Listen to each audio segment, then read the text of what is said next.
So hey guys, welcome to my channel. तो आज की वीडियो में मैं आपको बताऊंगी कि कैसे आप लोग अपना मेडिकल सर्जिकल नर्सिंग का पेपर अटेम्प्ट करोगे। ठीक है, तो जो गलतियां मैंने की थी वो आपको बताने की कोशिश करूंगी और कैसे अटेम्प्ट करना है, कैसे प्रेजेंटेशन देनी है अपने पेपर की, जिसके थ्रू आप बहुत ही अच्छे मार्क्स ऑब्टेन कर सकते हो अपने पेपर में। ठीक है, तो ये मेरा था क्लास टेस्ट ही था बेसिकली।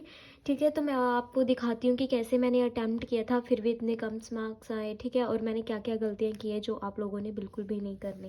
ठीक है, जैसे कि हमें फर्स्ट पेज पे मैंने क्वेश्चंस लिखे हैं। जो क्वेश्चन हमें बोला था कि लीवर कैंसर के बारे में बताना है, उसके कॉजेज, रिस्क फैक्टर, डायग्नोसिस और पैथोफिजियोलॉजी के बारे में बताना है और नर्सिंग मैनेजमेंट। ठीक है, सबसे पहली गलती क्या थी, देखो कि जैसे ये सारे क्वेश्चंस हमें दिए हैं। ठीक है, मैंने क्या किया, मैंने सीक्वेंस में तो किया बट उसको अच्छे से रिप्रेजेंट नहीं किया, और मैं बताती हूँ कि क्या क्या गलतियाँ आ गई। ठीक है, बाकी सेकंड क्वेश्चन था नर्सिंग रिस्पॉन्सिबिलिटी ऑफ रेडियोथेरेपी। ठीक है, write the characteristics of normal cell. सबसे पहले जैसे क्वेश्चन था कि लीवर कैंसर की डेफिनेशन लिखनी है। ठीक है, जैसे हमें क्वेश्चन में पूछे है, तो मैंने क्या किया, जो भी इंपॉर्टेंट अक्षर है उनको क्या कर दिया, अंडरलाइन कर लिया। ठीक है, इसलिए मुझे 1 में से 1 मार्क्स मिला। ठीक है, तो आपको ऐसे रिप्रेजेंट करना है। देन सेकंड पेज, जैसे सेकंड पेज में हमसे पूछा था कि कॉजेज और रिस्क फैक्टर बताने हैं। जैसे मुझे 2 में से 1.5 मिला है। ठीक है, तो 2 में से 2 कैसे ला सकते हैं, जैसे कॉजेज है मैंने, ठीक है, ऐसे लिखा है, तो आप पहले इन्वायरमेंटल फैक्टर डाल के वो वाले कॉजेज लिख सकते हो, हार्मोनल फैक्टर वाले कॉजेज लिख सकते हो, ठीक है, जेनेटिकल कॉजेज वैसे लिख सकते हो। आगे जो रिस्क फैक्टर है वो तो मैंने सही लिखा है, मॉडिफाइएबल, नॉन मॉडिफाइएबल। ठीक है, इसमें मैंने थोड़ा सा डायग्रामेटिकली इंक्लूड कर दिया कि कैसे हम लोग लिख सकते हैं, जैसे जेनेटिक्स, फैमिली हिस्ट्री है, एज है, म्यूटेशन है। ठीक है, इसको थोड़े और पॉइंट्स भी ऐड ऑन कर सकते हो कि म्यूटेशन कहाँ पे देखने को मिलेगा।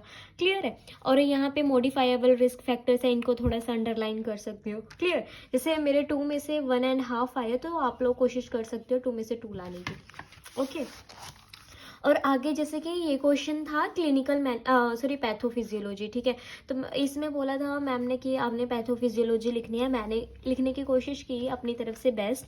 ठीक है, जैसे थोड़ी सी चीज़ें मैंने हाईलाइट भी कर रखी है, अंडरलाइन कर रखी है, पूरा ये आप लोग देख ही सकते हो।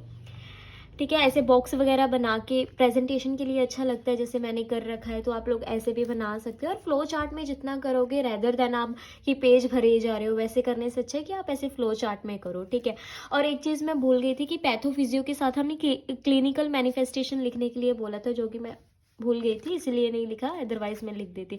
ठीक है, जैसे मैंने पैथोफिजियोलॉजी, कोशिश करो कि जो पैथोफिजियोलॉजी है वो मतलब क्लीनली करो। ठीक है, कोई कटिंग वगैरह उसमें मत करो, क्योंकि टीचर देख के ही समझ जाता है कि आपको आता है या नहीं आता। ठीक है, प्रेजेंटेशन इस वे से करो कि टीचर समझे कि हाँ, इस चीज़ पे फोकस मत करो कि हाँ हमें कम आता है, इस चीज़ पे फोकस करो कि हाउ टू रिप्रेजेंट। ठीक है, कैसे आपने रिप्रेजेंट करना है, जैसे मैंने किया था।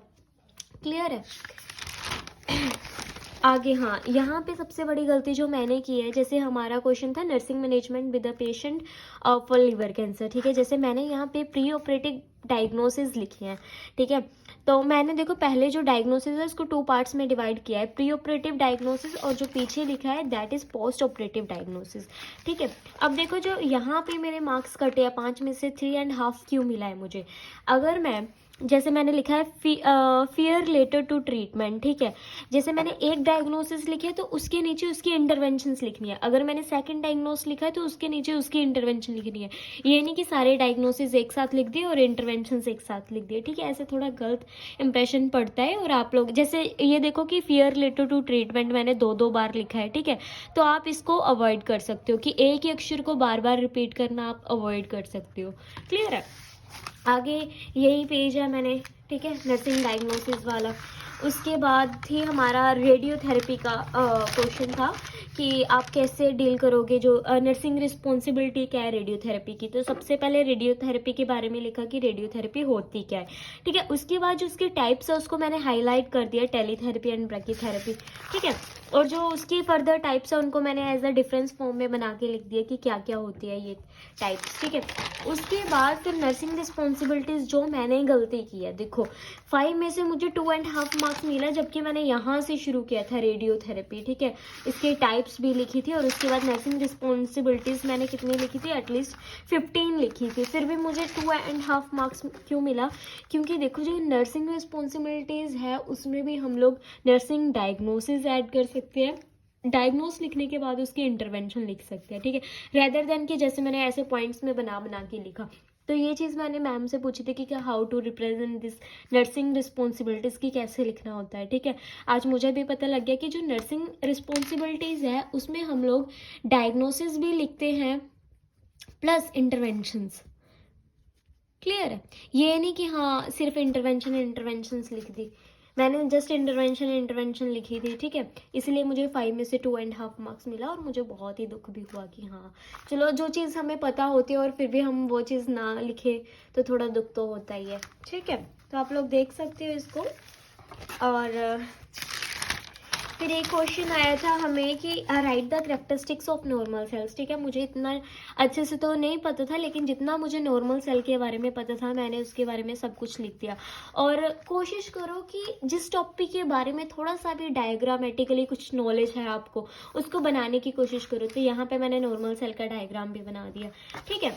और यहाँ पे क्या किया मैंने जैसे कि कैंसर सेल, नॉर्मल सेल और कैंसर सेल के लिखने थे, ठीक है। अब मैम ने मुझे 5 में से 2 मार्क्स दिए, क्यों बोलते कि अगर देखो तुमने क्वेश्चन कितना किया है, यहाँ से शुरू किया और यहाँ तक खत्म किया है, ठीक है। 5 में से 2 मार्क्स इसलिए दिए क्योंकि इतनी सी लेंथ का कोई भी 5 में से तुम्हें 2 से ज़्यादा मार्क्स नहीं दे सकता। तो कोशिश करो कि आप जो है अपनी मतलब स्पीड के साथ साथ, ठीक है, मतलब स्पीड भी बढ़ानी है। जैसे मैंने कंटेंट भी कम लिखा है, आने को तो मतलब लिखने को तो बहुत कुछ लिख सकते थे, यही पॉइंट्स को रिपीट कर सकते थे, ठीक है, मतलब कि हेडिंग बना बना के अच्छे से लिख सकते थे, ठीक है। तो कोशिश करनी है कि जितने मार्क्स का क्वेश्चन है उस हिसाब से अटैम्प्ट करना है। मान लो 5 मार्क्स का क्वेश्चन है तो कोशिश करो कि एटलीस्ट आप 3 से 4 पेज कवर अप करो, ठीक है। जैसे मैंने तो 1.5 पेज में ही कवर कर दिया, फिर भी मुझे 2 मार्क्स दिया, ठीक है। तो आगे हमारे पास था कार्सिनोजेनेसिस का क्वेश्चन कि कार्सिनोजेनेसिस क्या होती है। पहले तो उसकी डेफिनेशन लिख दी मैंने कि कार्सिनोजेनेसिस होती क्या है, ठीक है। उसके बाद फिर देखो यहाँ पे जो उसके स्टेजेस है उसको पहले मैंने ऐसे हाईलाइट कर दिया कि कौन कौन सी स्टेजेस होती है, फिर हर एक स्टेज को एक्सप्लेन किया, ठीक है, कि हर एक स्टेज में क्या देखने को मिलता है। और उसके बाद फिर मैंने ऐसे डायग्रामेटिकली बताया कि कौन कौन सी स्टेज नॉर्मल सेल्स होता है, उसके बाद इनिशिएशन शुरू होती है, प्रोलिफरेशन प्रोग्रेशन होती है, ठीक है। तो 5 में से 3 मिला, एटलीस्ट 4 कम मिलते जब मैं थोड़ी सी इसकी लेंथ और इंक्रीज कर देती, ठीक है, थोड़े से डायग्राम को थोड़ा इम्प्रूव करने की कोशिश करती। तो आप लोग भी ऐसे ही अटेम्प्ट करना पेपर, इससे बढ़िया अटेम्प्ट करना। जो जो गलतियां मैंने की थी आप लोग अवॉइड करना। इससे क्या होगा कि जो टीचर है उस पर बढ़िया इम्पैक्ट पड़ेगा और जो आपके मार्क्स है वो भी इम्प्रूव होंगे। Okay, I hope you understand. Thank you so much for watching. Please like, share and subscribe my channel.